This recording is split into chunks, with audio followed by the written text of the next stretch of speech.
A lot of us started our Yu-Gi-Oh journey with the original starter decks that came out, and I never really started collecting until 2003.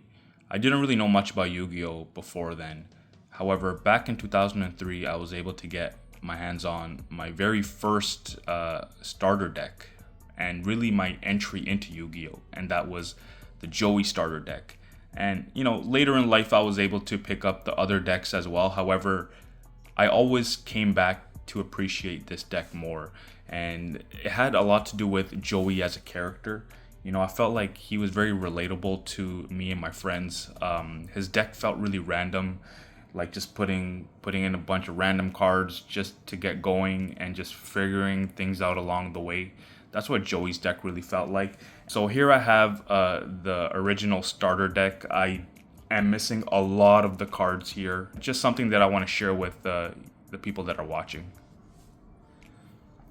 So start off with Ultimate Offering. This card I know was in other decks as well, but I really felt like Joey needed this card because of the extra cost of life points to summon an extra monster.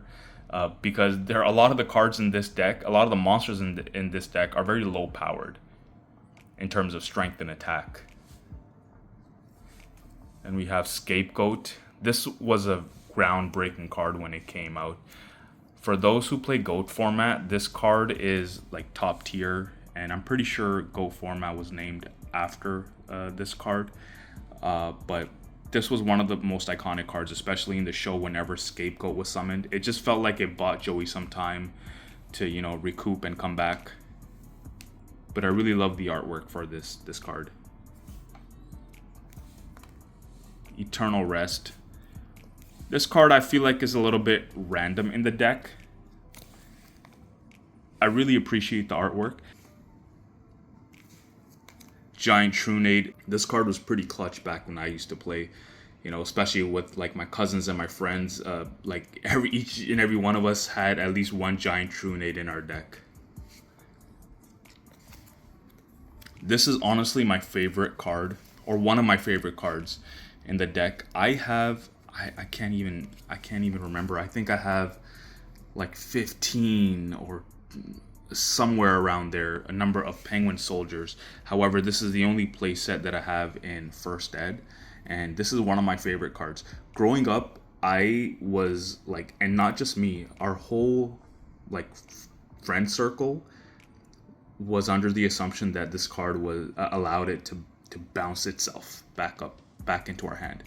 And so we played like this for like I don't know how many years. I mean, it was fair because like we both of the players followed that rule, but it wasn't like something that we challenged, and it was something like playground rules. It just sort of became that, but later I found out that it actually just gets destroyed, and you can apply the effect to whatever cards are on the field. But yeah, Penguin Soldier, love the artwork. And honestly, I'm happy that this is one of the cards in the deck that they chose to foil out. Next I have is White Magical Hat.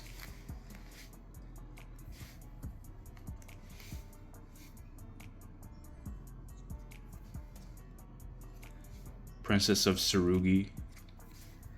I never really played this card. I've always, admired the artwork of White Magical Hat and Princess of Tsurugi, but I never really played them. Although I know the White Magical Hat does have some practical uses in like if you're playing GOAT format. One of my favorite cards, Big Eye. Just the way that it looks, really. Sorry about the glare. Gotta get a good angle here. One of the best cards in the game, especially from back in the days. Magician of Faith, allowed you to get the power of magic cards, or spell cards was what they changed it to. I did not play a beatdown deck without Mahavilo. Honestly, I just could not play a beatdown deck without Mahavilo. This was one of my favorite cards growing up. I have the Magic Ruler version of these as well in First Ed, But my first introduction to these cards, to Mahavilo, was through the Joey starter deck, and I pretty sure I have my original copy. It was unlimited. My first starter deck, the Joey starter deck, was unlimited, and I really did not have any concept of limited or unlimited in first edition. I had no concept of it. I had no idea what that was until later in life, that there was different tiers of collecting or different waves of, product releases. And but I still have my original Mahavilo. It's beat up, bent up. Pretty sure I kept it in rubber bands. The whole deck, really, in rubber bands, and not sleeved, which I'm sure is a story for a lot of us. And the artwork is amazing on this. And like my beatdown decks would like have a lot of power up cards like Axe of Despair, So I'm sure some of you know is that the advantage of this card is that it would give you an additional 500 attack on top of whatever the power up card that you use, which always played a role in going over your opponent's monsters. Here's an iconic card, Time Wizard. Honestly, Joey's use of this card was always iconic, especially when he used this card with the card that should be coming up shortly, Baby Dragon. And it was amazing, just the transformation of that card to the Thousand Dragon, and it was awesome. I always thought this card was cool. Never really used it in play.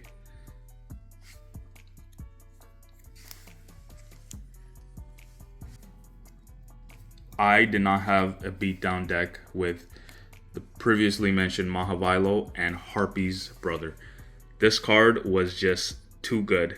This card was Joey's version of Lajin, So this card was just awesome, man. Like it just adding Axe of Despair onto this 2800, just attack over a bunch of monsters. And, a lot of us would have like Mirror Force or Magic Cylinder, so it would hurt whenever you would get the Magic Cylinder. But just having this card in the deck, was always reassuring. I think I believe this card came out in Pharaoh Servant, and I'm sure I should have a copy or two of it in Pharaoh Servant. But like I said, for many of the cards, my first introduction to Yu-Gi-Oh was through this starter deck. So I didn't even know much about other sets that came out. So to me, this was the original printing of Harpies Brother, because at that time I didn't know that it existed in other printings. Another card, 7 colored fish. Man, my beatdown decks was just like featuring Joey heavy. 7 colored fish, another awesome card. Just the artwork on it, very simple, very just does not seem complicated. And it's just, it is what the name implies. It's a 7 colored fish, although I don't know if it has 7 colors, to be honest with you, but yeah. Baby Dragon, there you go, iconic.